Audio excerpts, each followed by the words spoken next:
¿no? Por gastos de representación que ha generado tremenda polémica y que los periodistas, para pena de algunos parlamentarios, no nos hemos olvidado, ¿no es cierto? A pesar de las fiestas navideñas y de las fiestas de fin de año, todavía con la resaca navideña. Vamos a seguir con el tema porque hay que ver qué es lo que está pasando, en qué gastan la plata de gastos operativos. Nadie habla de su sueldo porque cada uno puede hacer con su plata, así sea un funcionario, ¿no es cierto? Alguien que trabaja en el Estado, lo que quiera. Pero sí con esos gastos operativos. ¿Qué es lo que hacen con ese dinero? Estamos aquí con el congresista Javier Descasego. ¿Cómo está? Muy buenos días. Gracias. Gracias por venir. Bueno, lo primero es que ha salido, digamos, se ha abierto una arista sobre el tema de los gastos operativos. Hemos estado hablando sobre la polémica que generaba esto, algunos parlamentarios que lo usaban o que lo recibían a pesar de que ellos viven en Lima o son del Callao y están muy cerquita. Pero ha venido el tema de la ministra de la Mujer, congresista y ministra. ¿Qué es lo que debe corresponder en el caso de ella? A ver, yo quiero dejar en primer lugar reiterativamente sentada mi posición, que fue desde el día siguiente a que me enteré de que se había tomado esta decisión, porque se tomó cuando yo estaba ya suspendido, de que yo discrepo radical y tajantemente de este aumento, de esta duplicación de gastos operativos, y que me he dirigido al presidente del Congreso para pedirle que el Consejo Directivo se reúna y revoque, anule este mecanismo. Las razones son bien simples.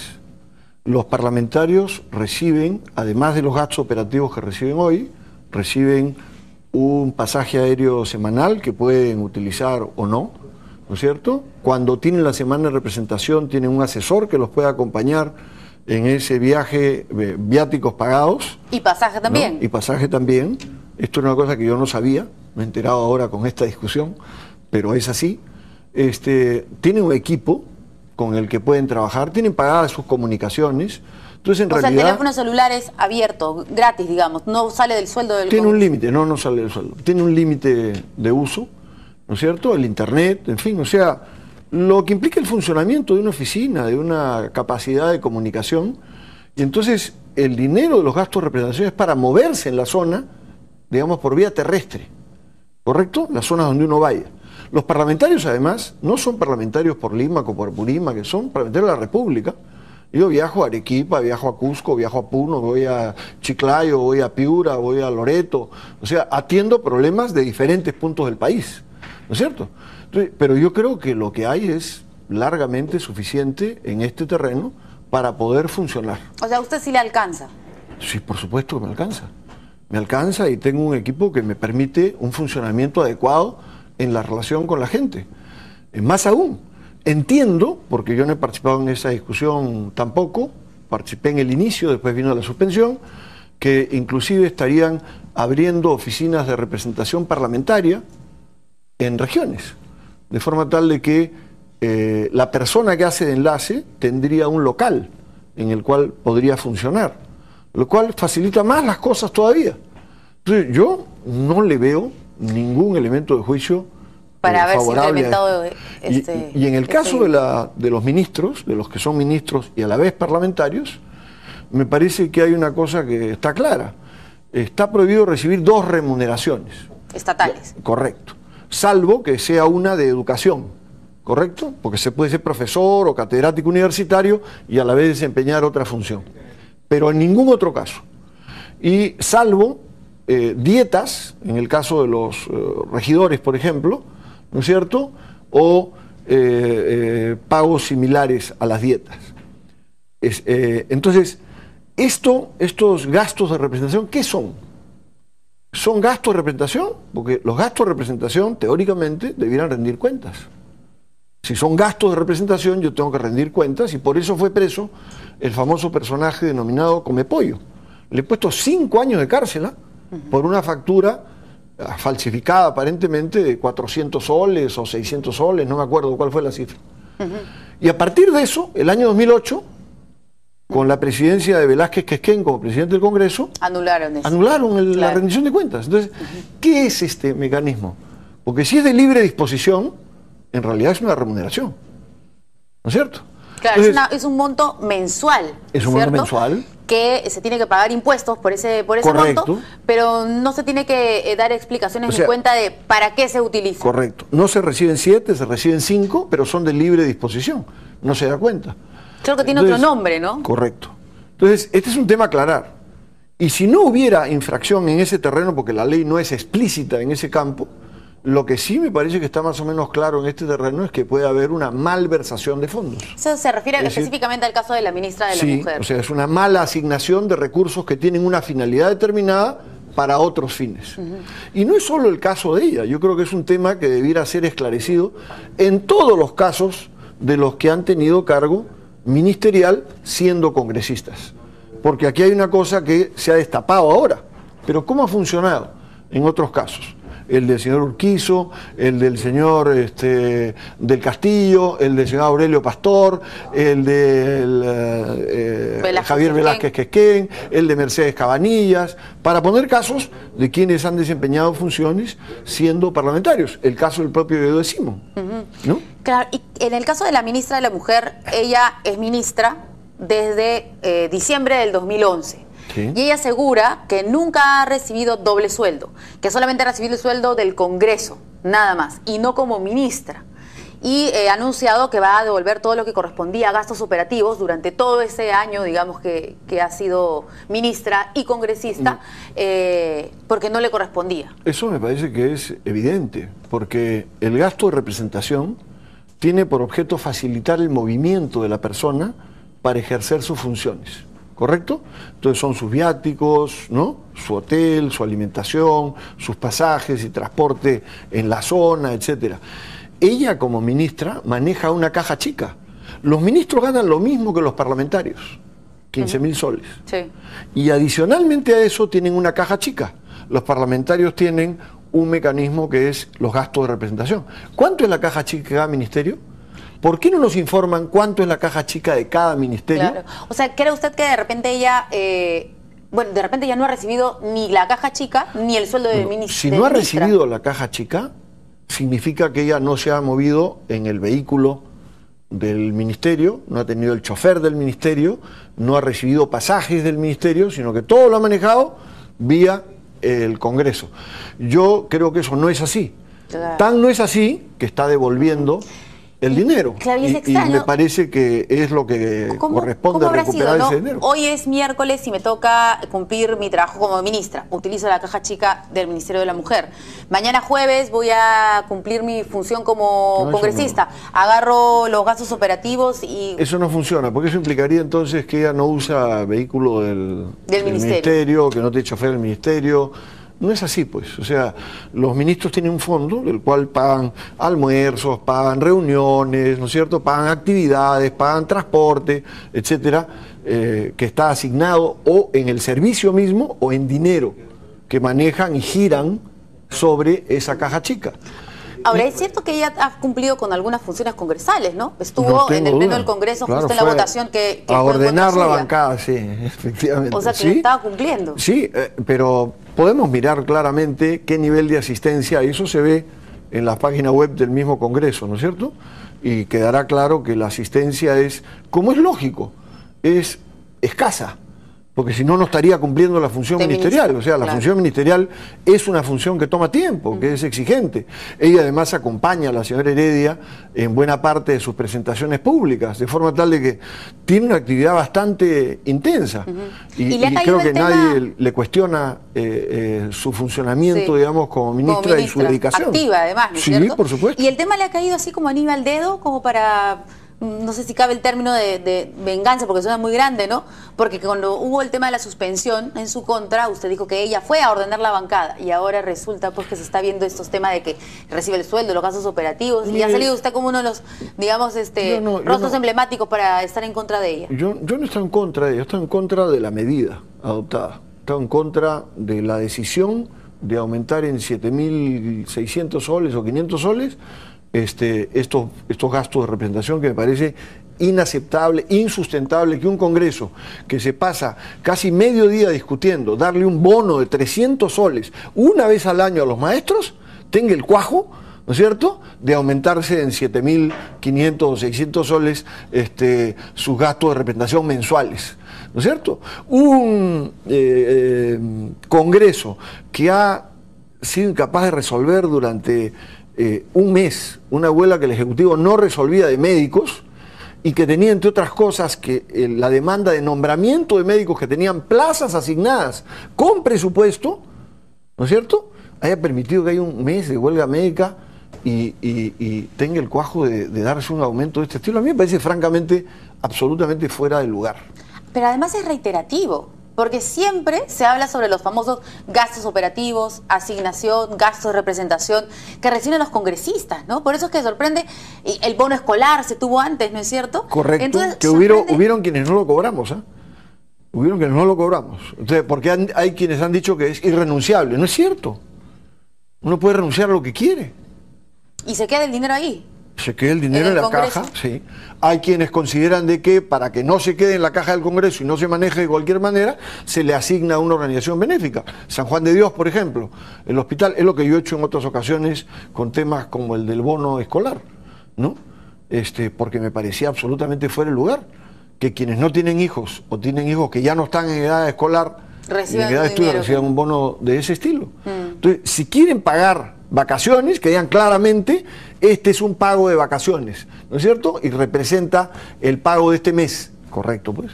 Claro, no le pongamos otros títulos, ¿no? Así es, como a los policías la gasolina, ¿no es cierto? No tienen carro, pero les pagan gasolina, ¿no? Entonces, eso no tiene ni pies ni cabeza. Claro. Hay que sincerar las cosas. Bueno, y además, el mismo caso de los gastos operativos, que sea sueldo, pues, ¿no? Porque si es algo mensual que se recibe y que no se rinde cuentas, que no se rinde cuentas y que lo utilizan para lo que ellos crean conveniente, entonces también que le ponen el mismo nombre, ¿no? Porque usted nos dice que efectivamente ahora nos hemos enterado que tienen los pasajes, ¿no? Sí. Son 4 pasajes al mes que reciben los parlamentarios para ir a cualquier parte. Claro, pueden usar o no usar, ¿eh?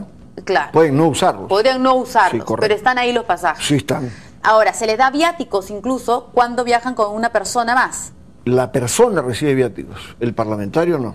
La persona recibe pasaje y viáticos una vez a la semana, perdón, una vez al mes, cuando se da la semana de representación, entiendo. Yo, la verdad que no conozco el tema porque no lo he usado nunca. Entonces, me he enterado ahora. Perdiendo ahí de repente plata usando esos gastos operativos. Me he enterado ahora de esto de la persona que viaja. Solo he viajado con asistentes cuando hemos ido por la Comisión de Constitución a hacer debates sobre la nueva ley de partidos políticos. ¿No es cierto? Pero en los otros casos, normalmente viajo solo, ¿no? Y cumplo mi función.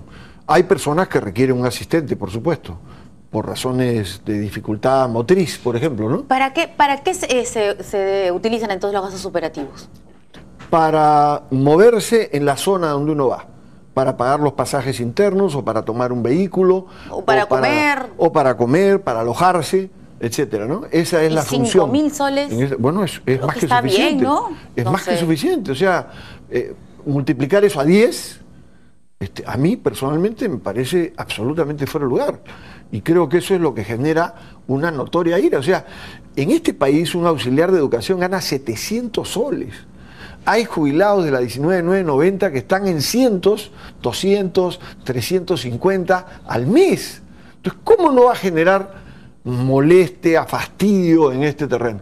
Yo no estoy diciendo que a los funcionarios públicos hay que tenerles salario mínimo y no reconocer el nivel que deben tener en funcionamiento. Hay, sin embargo, sueldos que son francamente notorios, ¿no?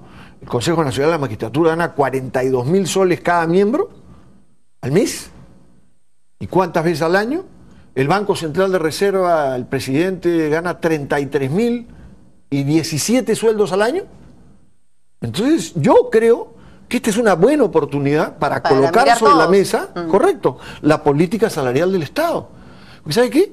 Una secretaria ejecutiva en el Congreso gana una cosa, en la Presidencia del Consejo de Ministros gana otra cosa, en el Ministerio de Trabajo gana otra cosa, en el Ministerio de Industrias gana otra cosa. ¿Por qué?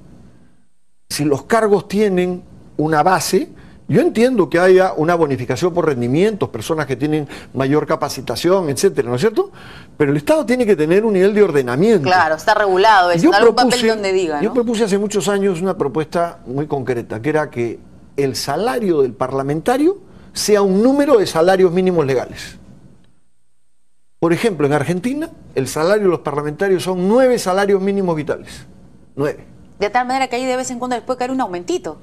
Bueno, pero a su vez hay una relación entre una cosa y otra. Claro. Hoy día, la relación salario mínimo legal sueldo, no, imagino. ¿no es cierto? Claro, es 31 veces. Una burla. Es 31 veces. Entonces, este es un tema que sería interesante retomarlo, o sea, vincularlo a la realidad del país.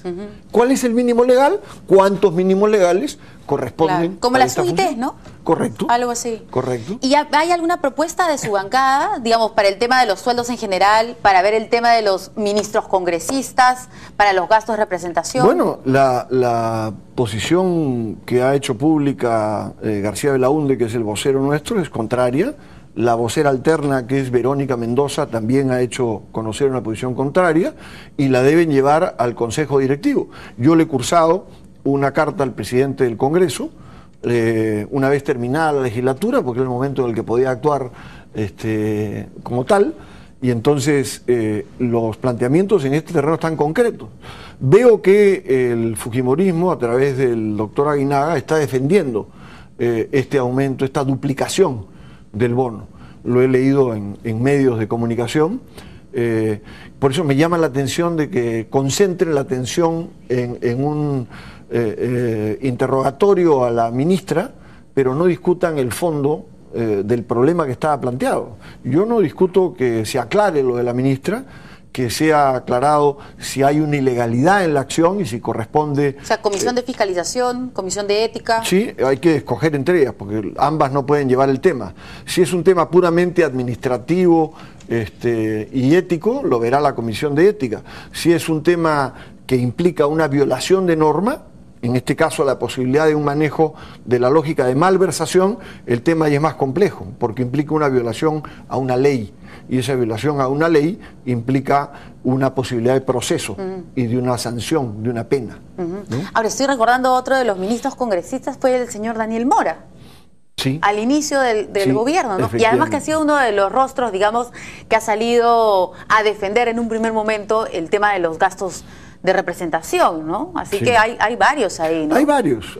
Y yo creo que el tema no debe personalizarse, sino debe colocarse en general, como un problema de transparencia en el manejo de las cosas. Así es. Sinceremos las cifras. Ahora, también no quería dejar la oportunidad de conversar con usted sobre la nueva ley del discapacitado, que ya ha generado cierta polémica porque hay una cuota que para contratar personal con discapacidad en las empresas. Hay, obviamente, empresarios que han salido ahí a decir que cómo va a ser esto, porque todavía no ha salido la reglamentación, y quería saber cuál era su opinión al respecto. Bueno, lo primero que quisiera aclararle es que esta ley, en su disposición complementaria final, ¿no es cierto? Perdón, en la 13ª, ¿no?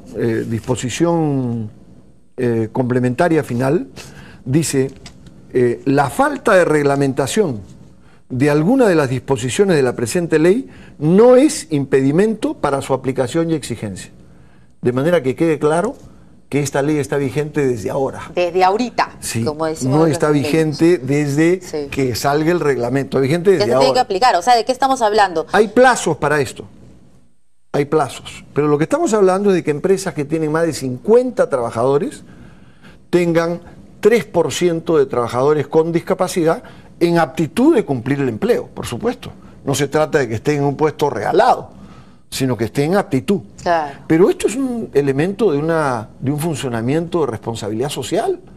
Si el país tiene, según Naciones Unidas, alrededor de 15% de personas con discapacidad, no es lógico de que las empresas privadas también cumplan una función. Sean un reflejo de la sociedad. Por supuesto, de tratar de generar empleo. Entonces, yo no veo por qué tanto lío. Más aún, hay beneficios tributarios cuando se toma personas con discapacidad.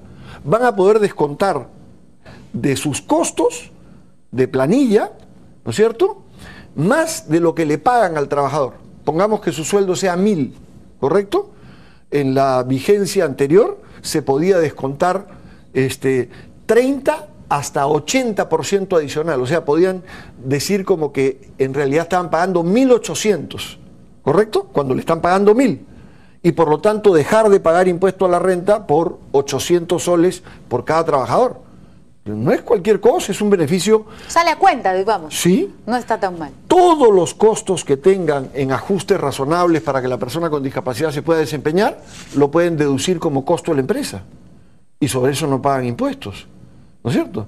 Cuando participan en concursos, públicos, si el volumen de trabajadores con discapacidad es significativo, tienen preferencia cuando hay igualdad en la oferta. Dos empresas ofrecen a 1.500 soles X cosa. Si esta tiene un porcentaje determinado de trabajadores con discapacidad, esta tiene preferencia. Entonces, hay una serie de beneficios. Esto no es unilateral.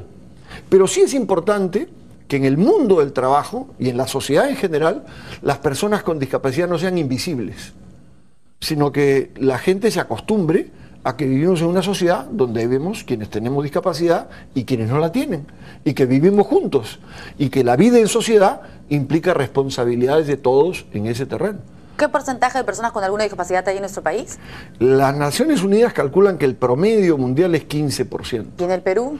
En el Perú las cifras dan alrededor de 10%, pero no hay un estudio. Recién se ha hecho una encuesta por el Instituto Nacional de Estadística e Informática. Conseguimos que se dediquen el año pasado 8 millones de soles para ese efecto, y ese dinero lo ha usado ya el Instituto Nacional de Estadística e Informática.